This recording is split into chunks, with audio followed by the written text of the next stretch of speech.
Welcome to the Cannabis Equipment News Podcast. Hi, I'm David Manti, and welcome to a new episode of the Cannabis Equipment News Podcast. With me today is Kevin Hart, founder and CEO of GreenCheck. Thank you very much for joining me today, Kevin. It's a pleasure, David. Big fan. Glad to be here today. Excellent. Well, before we get started, please make sure to like, share, and subscribe to the podcast. You can also help us out a lot by leaving the podcast a positive review on whatever platform you use. If you want to email the podcast, you can reach me at david@cannabisequipmentnews.com with email the podcast in the subject line. You can also subscribe to our daily newsletter. Make sure you get it delivered to your inbox first. Kevin, if you're a fan, you know that I always like to start with a bit of background. How did you get involved with the cannabis industry? It was somewhat of a circuitous route. It wasn't a direct route. I'll admit that. So my background is enterprise software, global technology companies. I've taken companies public, exited a couple to publicly traded. I work with VCs and private equity folks for about 10 years. And, I'm not a big company person. I just don't fit well in a big company environment. They move too slow. I get frustrated. Because I've got a little bit of an OCD data personality head going on. And so, circuitously, I ran the largest independent Apple dealership in the world. It was a company called TechServe in New York City. And as part of that, this going back to 2012, 2013, I was responsible for putting the iPads in the airports all over the U.S. Past TSA. And that was a fascinating technical exercise, but the super cool thing was connecting people to data in new ways that they didn't know possible, especially at a consumer level in a restricted environment. And so I was approached to replicate that and do a similar model for the cannabis industry, point of sale. It was in 13 states at that time, medical only. Harborside was the OG back then, especially. And so, you have to work your way through security, through the silk lines, you get to the counter. What can I buy? And you're feeling time pressure. You don't know what's available. And so I was originally going to build a point of sale system for the cannabis industry. I've built global ones before. And then the more I found out about the challenge of banking and access to financial services, I scrapped the whole concept of, building a point of sale industry. I really started focusing on how do you connect these two independent, highly regulated industries that are dying to work together, that want to work together, but how are you going to make that possible? And as is the case with everything in life, it's data availability, data visibility, data in action. And so that became the genesis for GreenCheck and what we've become today. So what is GreenCheck and how does it make that connection between cannabis and banking? So we're a web-based app. It's a single platform. It's the same platform for everybody. And, to date, we have 154 different financial institutions that have signed agreements with us that want to serve the cannabis industry in some form or fashion. So these are banks and credit unions. And, the starting point for everybody, of course, is depository relationships. But, despite the historical reluctance of financial institutions serving the cannabis industry, they wanted to do it. Their challenge was, how do I do it and stay compliant with the rules and regulations of banking, either at a state or a federal level? How do they know they're letting good money in and keeping the bad money out? I mean, simply put, that's the sum and substance of their primary challenge, aside from reputational risk and any of those other areas that we can delve off into. How do they know they're not becoming money launderers? That's it. And so now on the cannabis side, you have these evolving. So this is in 2015, 2016, and then knowing how the industry was projected to evolve, but we didn't know exactly how it was going to evolve. How do you look at the different states, the different license types, the different market segments, the different modalities? How are you going to be able to collect that information and then connect it, but then analyze it to assure compliance so that the financial institutions know they're dealing with a good business and good dollars? But how do you make it easy and scalable for the cannabis industry and actually do it at an effective price point? So when GreenCheck launched, there were financial institutions out there charging $5,000, $6,000 a month, and then they were charging basis points on top of it. Non-sustainable. It wasn't a good business model then. We never thought it was going to be a good business model on a go forward, which is why we never charged the cannabis businesses to be on the platform. So if you take half the financial equation out, okay, how do you then still drive it to an effective price point? And we all know, and some of us know better, and some of us believe better. Okay, so I'll be the zealot. Technology does what people can do faster and cheaper in a lot of cases. Not always better, but faster and cheaper. Okay. Now, if you can add the better component to it, now you have somewhat of an answer. So again, it goes back to being able to connect them. So how do you analyze the health and well-being and compliance of a cannabis business, and so that the financial institutions are comfortable serving them, but to be able to do that at scale.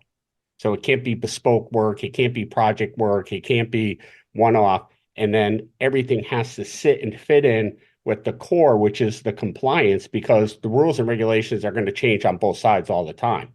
Mm-hmm. And so how do you make that the nucleus? So when we started, back to my background in fixing broken portfolio companies that suffer from founderitis. It's a real disease for technology companies.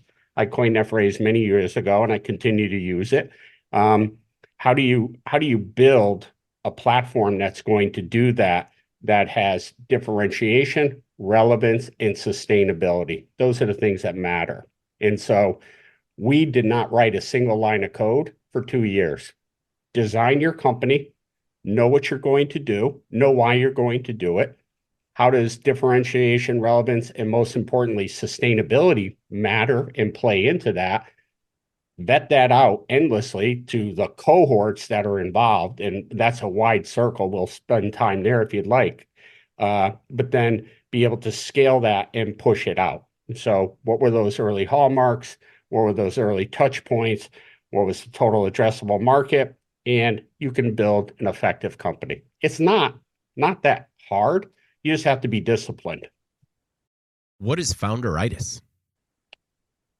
So it has many things that like trigger it. Okay. Great idea, horrible marketing concept, wonderful marketing, zero product. Okay. So, hey, we could do this. All right. Show me how. Look over there. We haven't built the product yet. And so it has many symptoms depending on the size, the life cycle, the stage of the company, the idea they're trying to apply, what their total addressable market. Does it have financial viability? Is it sustainable? That's a key hallmark for any of that. And so founderitis comes in many forms, but it manifests itself in many, many different ways. And there's a list of people in the cannabis industry that suffered from or are in the throes of severe founderitis today. We won't name them. They raise their hands all the time. You know who they are. Have you ever had a conversation with a founder where you're just like, oh no, I don't know if you knew this, but you're suffering from founderitis? Yeah, actually I have. And, so again, in that period of my professional life where after selling a technology company to a publicly traded company, I decided I knew what I didn't want to do, and that was go run another technology company at that point in time. I was burnt out. I'll admit it, I'll raise my hand. And so working for VCs and private equity people, I would go in and look at some of their portfolio companies that were struggling from founderitis, but I had two absolute conditions of how I would do that work. One was I had to be able to fire board members, okay? Because a lot of companies, founderitis is exacerbated, or the symptom manifests itself because the board is giving them bad directions and something to do. The other part, which was even more important for me personally, was I wasn't going to be Chainsaw Al. So Chainsaw Al Dunlop, of business fame, would go in and just slash the hell out of a company, take all the expense out, and we're fine, we're okay. Those are numbers. That's not the health and well-being of a company. And by and large, I believe this, and I still believe this today, that the vast majority of people that work in a company, they don't go to the building, or in our world today, in the virtual, reach for the door handle and say, well, I'm going to do a crappy job today. I'm just going to coast. I'm going to do my best to make this company suffer. Most people are exceptionally well-intentioned and want to survive. It's the founders, the leaders, or the investors that put them on the path to ruin a lot of times. And so I just wanted to make sure that I was focusing on helping the companies that wanted to be helped, that could be helped, and that the people who are hiring me weren't going to get in the way. I'm not the smartest guy in the room, okay? But I might be the oldest, and I may have gone through a lot on a global basis. And so founderitis presents itself in very, very meaningful, direct ways. It's amazing to me how valuable companies find these chainsaw Als and how they still are hired, and the tactic still seems to pull the wool over people's eyes, even though it happens every time and again. Yeah. And at bigger companies, I mean, this we're slightly off topic, but this is your podcast at an associate. I mean, look at something like WeWork, okay? That was never going to work, okay? Yeah. Never. It just, the math didn't work. It wasn't sustainable. And yet, let's throw more money at it. Here you go. Let's go. Yeah. It's bizarre. Again, you don't have to be smart. You can stand on the sideline and go, this is horrible. One thing that you said earlier that intrigued me was that you're the person to build the company, but not necessarily, bring it to a certain point and then get out. When did you realize that that's where you were comfortable and happy? So I started as a programmer in the late 70s. I was an assembler and then a COBOL programmer. I'm a real propeller head, but my propeller is old, bent, and rusty. And trust me, nobody on our engineering team wants me anywhere near code, okay? They won't even show it to me, and nor should they. But when I became more interested in what technology could do versus how it did it, that became interesting to me in terms of how do product move, how do dollars move, how do companies grow and flourish, how do you expand into different markets? And so that's when it became apparent, because in prior lives, when I was working at MSA, Management Science America, Dun & Bradstreet Software, when I took Optum public and we were part of the Oracle CPG suite, et cetera, we're dealing with Fortune 1 on down in terms of companies and their operations. And it was obvious, right? Look at the calendar. What's today? Monday. Not if you go to some of these companies. They go, it's the day after Sunday, or it's the day before Tuesday. No, it's Monday. And that twisting and turning of them not being able to, because we have to talk to this one, all to come to the same conclusion. It doesn't suit me. My wiring doesn't allow for that. I'm not a rear view mirror person. You learn from history, but I'm not going to go back and constantly look at things. How do you move forward? How do you define the path? How do you remove the obstacles? How do you enable your company, your team to do what they need to do? And then how do you stay the hell out of the way? Okay. And so, micromanagement and all those other things, it just doesn't work for me. How do we keep the good money in and the bad money out of cannabis? Well, it starts with the states, believe it or not, and it starts with the cannabis operators, and it starts with them by being together. Okay, so these operators, they have to work really, really hard to get a license, and I don't care what component of the market you're in, you have to work hard to get your license. So don't do something silly and compromise that. Don't do things that you shouldn't be doing. And if you do that, it's going to manifest itself through your data.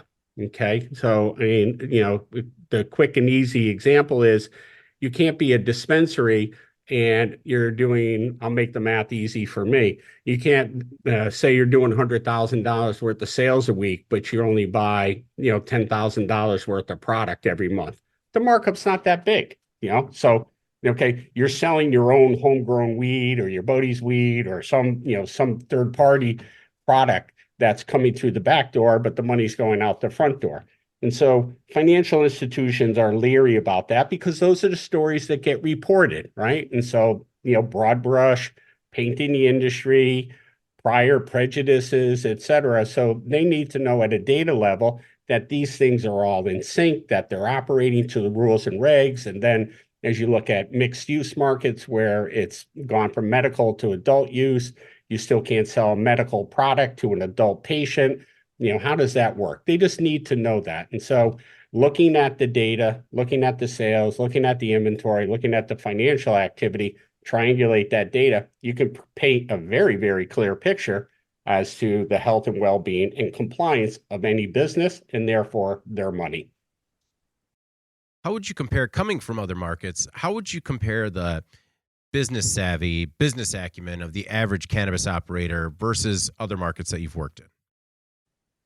It's a great question, but this isn't a comment directed at you. It's somewhat of an unfair comparison, right? And the reason why I say that is in my prior lives in all those roles, you're talking about global CPG brands, et cetera. So, I mean, I had Starbucks as a client for two different technology companies I ran, order management and one for warehouse management. We had them as customers twice. And this is going back into the 80s and early 90s when they were fledgling, right? Franchises, et cetera. So you look at what they did versus, a parallel as to how dispensary operations are opening, or you look at global CPG brands that are using crops and grain at scale, like, metric tons on a daily basis, or, processed food places that, work with 30,000 livestock per day, et cetera. Different rules, different things had to be applied, but just because the scale was up here didn't mean the data didn't happen down here. And so it's that level of thinking of what are the data elements that have to be applied? And then how do you better help these operators that may be less sophisticated and have less experience to show them what to do? Don't paint them a picture. You got to show them what they need to do. So compliance within the operation is how we push that back to the operators, because we say, hey, your operation's running this well. Oh, but by the way, this particular bud tender, boy, do they make a lot of mistakes. So, or they're doing stuff that you should be aware of. Mm-hmm. Well, that's a good example. What are other ways that Green Check help unlock, quote unquote, actionable insights for operators? Well, it's part of the evolving industry. So again, I'll go back to some of my background, and some of these things are real head scratchers for me, David. So, fill in the blanks here, if you will, as we go along. So if you go into, a large scale commercial grocery store, when you walk in the door, there's anywhere from 40,000 to 60,000 unique SKUs in that store. Okay. Big store. My wife always said, just shop on the outside, all the bad stuff's in the middle, et cetera. Obviously, I don't listen to her advice as well as I should, but 40 to 50,000 products. That's a lot, okay? Now, compare that to a dispensary, and even like we were just talking about, we're in Vegas. Compare it to Planet 13, okay? The mega store, all right? In the past 18 months, when we're looking at the data that we've collected, we've identified 2.9 million unique SKUs, okay? 2.9 versus 50,000. That's a problem. That's a gigantic data problem. That's a gigantic purchasing problem, marketing problem, sales problem, consumer problem, up against an industry that's growing and maturing, okay? There is no reason for 2.9 million unique SKUs, whether it's by different brands, modalities, methods of delivery, all of those things, okay? So, and then you look at the supply chain, okay, and this is critical, the supply chain of commerce over the supply chain of the plant. Look at that, compounding confusion that creates for everybody. What do I buy? What do I sell? What are people buying? What's working? How do I recommend a product? How do I grow a product? How do I present a product? How do I package it? And so data to action is, a big part of what we're focusing on for the future for the cannabis operators. Two key data points there on top of 2.9 million. So recent studies, and whether the number is 100% factual or not, 65% of cannabis businesses are not profitable. Okay. That was an MJ Biz uh, article recently, et cetera. And again, let's just say that that's the number. We also know, and also other studies are saying 20% of retail operators are over inventoried of product. Okay. Now, if we can help cannabis operators take that inventory level based upon sell through, market analysis, what people are buying, what you should be inventorying. Okay. And if we can drop that down to 10% over inventory, let's say 5%, because that's tolerable in a retail environment, and you can take that much money off of their expense margin, what happens to those 65%? All of a sudden, that's going to drop to under 50% because the margin difference between over inventory and over profitability and positive cash flow all cascades. Okay. But how does an operator know? Right? How does one of these single store operators or multi-unit operators, or even the MSOs, candidly, how do they know what they should be buying, how much they should be buying, what's their sell through? So back to the sophistication. Sorry, it's a long answer, but you get me going. You wind me up on data and I'm off. Okay. So back to that sophistication. If you go into a retail operator and you say, tell me what your open to order is, and they'll say, what does that mean? Okay. They should know that. A lot of them will say, well, I have $10,000 in the bank, so my open order is 10,000. It's not the right answer. What's your demand planning? I'm not certain. And so how does everybody that's involved in this industry, how do you enable that and move that forward more? And so that's a big push that we have for 2024 by taking the fact that we know there's 2.9 million SKUs and say, you know what? You don't need that many. This is where you have to go. So how, in your opinion, how do you move that forward? How do we start moving forward with SKU consolidation and, giving people more information on what's working and what's not working? You have to take more of a macro view and then a micro view of what's going on in the market, right? So again, every state and every license is different. What can they sell? What should they be selling? And it's not to create a rigid program where they're not looking at new products and expanding. To the contrary, right? It's this so that they're not buying a lot of things that aren't moving or are going to sit on their shelves for a period of time. And so, consumer demand and consumer behavior is fairly predictable, right? What are the things that move? What are the things that don't? And at the same time, okay, you have a lot of super creative, very bright new products entering the space.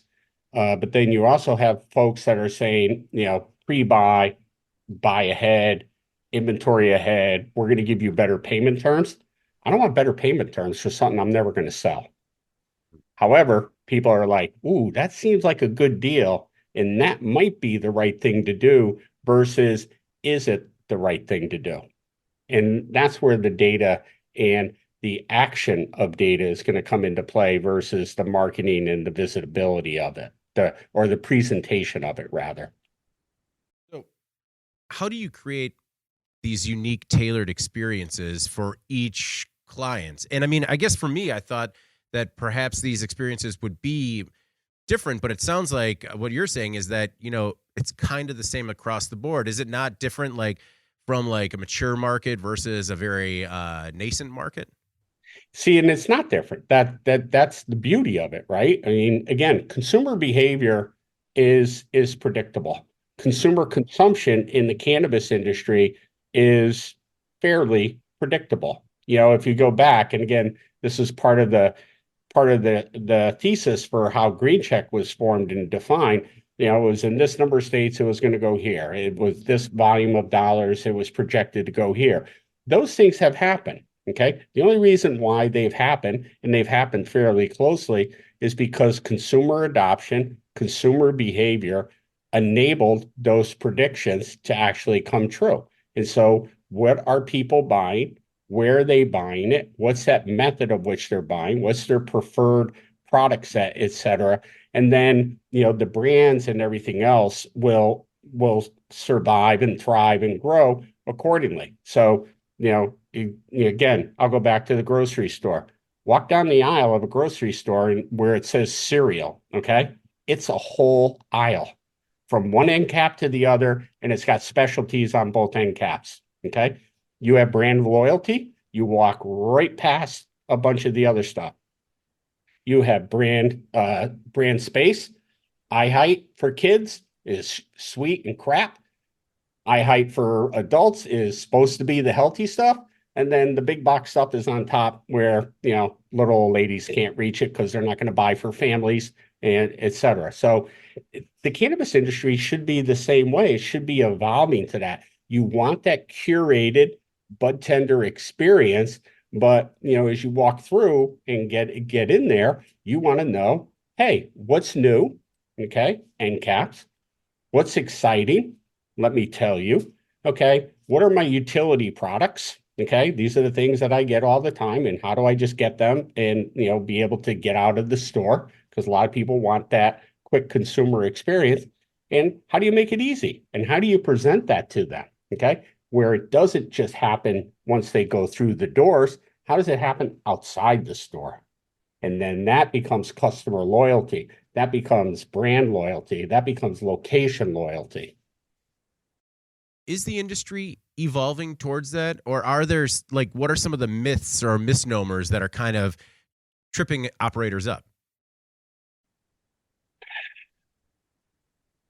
I think the biggest one is still that visibility of the greater market versus their segment, okay, their door, okay. And again, a lot of this information is available and through a lot of varieties of different means, but it's about context, and so that's I think that's the key thing that's missing. So a parallel that I'll talk about. And we learned this lesson here at Green Check. So, very quickly, I used to say, how can you bank cannabis? Why would you bank cannabis? And can you bank cannabis? Okay. I had it all wrong, David. I had it backwards. Okay. Because you got to give somebody the reason why. You have to let them know they can, and then you show them how. Once they know why, everybody wants to figure out how. So the context is, and this is the same for how we approach FIs versus how operators have to approach their customers. Okay. We can all say the cannabis industry is, $50 billion, $30 billion, $40 billion, insert number here for 2024. You know what that means to a banker in Toledo, Ohio? I don't know. They don't know because, okay, you can then go and say, because I'm using Ohio because they just passed, right? You can go to, the same banker in Toledo, Ohio and say, it's going to be a $5 billion industry in Ohio in the next year. Again, there's no context for that individual. If you went to him and said, your opportunity in your area of service, either as a credit union or a bank, is going to be $500 million in the next 2 years, that's context. They can work with that. They can wrap their head around that. They could go, okay, I can see how I can impact that based upon the products and services I want to provide. You have to apply the same parallel thinking if you're an operator, okay? What's your market? What's that target market? Like Oklahoma, how many licenses are there, per person? Okay. Guess what's not going to work? That, okay? So what's your market? What's your available sale to? And what are people buying? And how do you get the right product at the right price for the sell-through? And that's the way that the operators have to look at it versus I got a license, I'm opening the door, I can sell weed. You have several case studies on your website, and they're all very informative. I'm a sucker for a case study just because it kind of really breaks down how it works for each individual business. But do you have one that stands out as a premier example of Green Check being used by a client? Well, so, because we serve multiple audiences all through the same platform. So I would say, on the FI side, I hate to single anyone out because we love all our customers and partners, but I would say if you look at what Cannabis is doing, so Cannabis is a division of Merchant and Marine Bank, And they recently just put out a video that's on their website. And so they are located, they operate in Alabama and Mississippi. Okay. And so they entered the space. They stood up a whole division, and it's called Cannabis Financial, and it's working there. And as Jeff Trammell, who's in charge of that program, and he's the COO of the bank, in the video, he said, we don't go, we serve cannabis. He goes, we serve cannabis. And so, I mean, I think back to how we started and to where we are. I think that's an exceptional definition of success and impact and change that we've been able to enable because, in that same video, obviously, we didn't solicit this. They gave an endorsement. We do that because we utilize Green Check. We know what we're doing. We know how we're serving this industry. And so that allows bankers to be bankers and serve the cannabis industry. Now you go on to the flip side and you look at somebody like Jungle Boys in California that we work with closely in handling banking. And then through our Marketplace Connect, we introduced them to Greenleaf from an HR perspective. They took over all their payroll, and because they're using the same data and they're enabling it. And now guess what? Jungle Boys get to be cannabis operators. They don't have to worry about being banking compliance people. They don't have to worry about payroll. They don't have to worry about getting thrown out of a bank relationship. They're building their business because data has connected them to the providers, and the providers are happy servicing them all at reasonable price points. How will rescheduling cannabis, if and when it happens, how will that affect current cannabis banking as we know it? So whether it's descheduling or safer, we can't really separate them, and we can keep the talk track separate. But descheduling is not going to make it easier. That's a myth. Be careful what you wish for, everybody. Okay, because you don't know what they're going to deschedule it to, right? As in TO, not Schedule 2. I think the one thing we can count on, David, across the board, and I believe this wholeheartedly, and I love being wrong, but I'm gonna hang my hat on this one, is we can count on Washington to make things have more rules and regulations, not less. Okay. Now, what is going to happen with descheduling and or rescheduling is that a lot of the other current financial institution programs that are out there that are manual, they're going to blow up the day that becomes law, not when it's passed, but when it becomes law. Because what it's going to do is it's going to require more tracking and tracing of the source of the product, where the product moved, how the product moved, and how it was paid for. Again, in that whole supply chain of commerce over the supply chain of the plant. And so there'll be more rules and regulations, not less. And that will become problematic. So you'll see a lot of manual programs that are out there today that are suffering because they can't scale and they can't do it at the right effective price points. They will contract and or just shut down. When you talk about the warnings as to what it'll be scheduled to or rescheduled to, what are you talking about?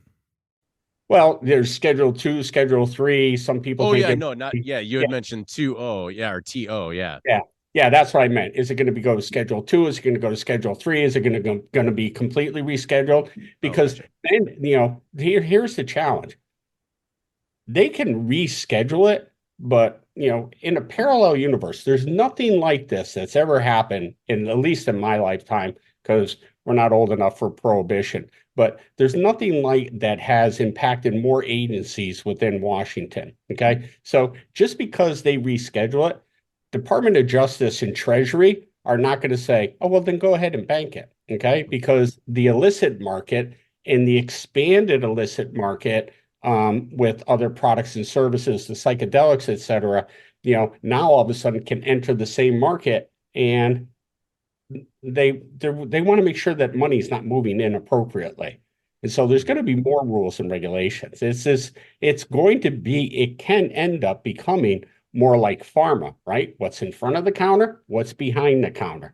You have that situation today, but with that rescheduling, what's behind the counter is going to have even more rules and regulations. I guess that's what I thought you were getting at in terms of like, be careful what you wish for when it comes to regulation. Exactly. Yeah. Well, because people it's the simple thing, right? They hang their hat on a word. Mhm. Okay. Understand what the word means. Yeah. Is there still a lot of predatory money out in the industry today? Less, thank God.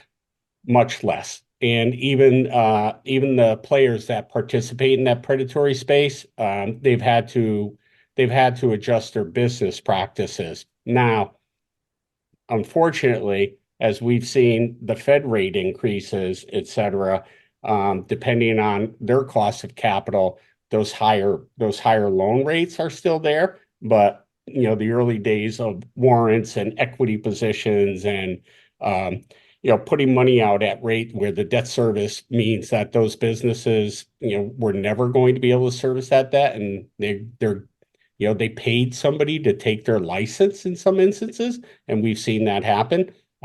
That's very unfortunate. I think operators have got more sophisticated. I think the industry is communicating better. So they're like, stay away, don't do that. And then I think we're seeing better rate pressure. So we know 50% of the financial institutions that are serving the cannabis industry through Green Check are actively lending into the cannabis industry. That number is better than what I had thought would have happened in 2023. So Ohio just legalized. What happens now from a banking services perspective? More of them are raising their hand because they're interested in the industry. They realize that, if they do it the right way, that these are viable businesses and could be great customers for the financial institution. And in today's economic set, there isn't a financial institution that isn't looking for enhanced deposit dollars. This is a easy path to establish a stronger deposit base, with those businesses. Now, Ohio, as is the case with every other new state, retained deposits early on are going to be a challenge. The money's going in, money's coming out. They're building, they're operating, but they're interested and they raise their hands. So we see that. So do the credit unions come to you, or do you go to credit unions and other banks and kind of pitch your services? So we have a sales force, we have a sales team, we have a marketing department, and we pitch to all the financial institutions across the U.S. So there's 9,000 plus of them. And some of them have told us no thanks. And we know to not to go to the big ones because it's not a needle mover for them. So, go stay over there. Um, but we do market to them. But one of the things that we do that has been exceptionally helpful is every month we do our cannabis banking boot camp, and we have cannabis banking accreditation program. And so financial institutions can sign up and learn, what is cannabis banking mean? What is it as a line of business? What are the things you have to think of? How are your policies, procedures, risk assessment, liquidity strategies, exit, all that work? How do you work with your corresponding bank and your insurance providers? And how do you get your board comfortable in the C-suite and business development, compliance and risk and legal? How does that all work? What does that look like? And, back to, why would you do it? Okay. This is how you can do it. Okay. So you don't have to worry about that anymore. But why would you do that? What's that financial model? What's that context? How do you in Toledo, Ohio know, hey, I should serve this industry? Okay. From your perspective, how would you describe the state of cannabis banking? Vastly improved from where it was, but nowhere near where it needs to be. So that may sound contradictory. So, I can remember, back to the early days, and it wasn't that long ago. And I'll go back, gosh, even just 4 years ago, we used to get, uh, we call it the Heisman. Okay. Like football, you couldn't say cannabis, we would get the Heisman. Yeah, that stop. Don't. We're done. Okay. So cannabis banking to where we are now. Last month, we had over 280 people sign up for our boot camp out of in over 190 different financial institutions. So they're looking, they're exploring, they're trying to figure out how to serve it. So that's positive. We've also seen in some states where fees have gone to zero. There are no fees for cannabis banking, which is magnificent, okay? Because it eventually will get that way nationwide, as it should be, okay? So we've had a direct impact in allowing that progression to occur because, again, technology does what people can't at scale and at a sufficient price point. But 50% of our active FIs are lending. That should be 100%.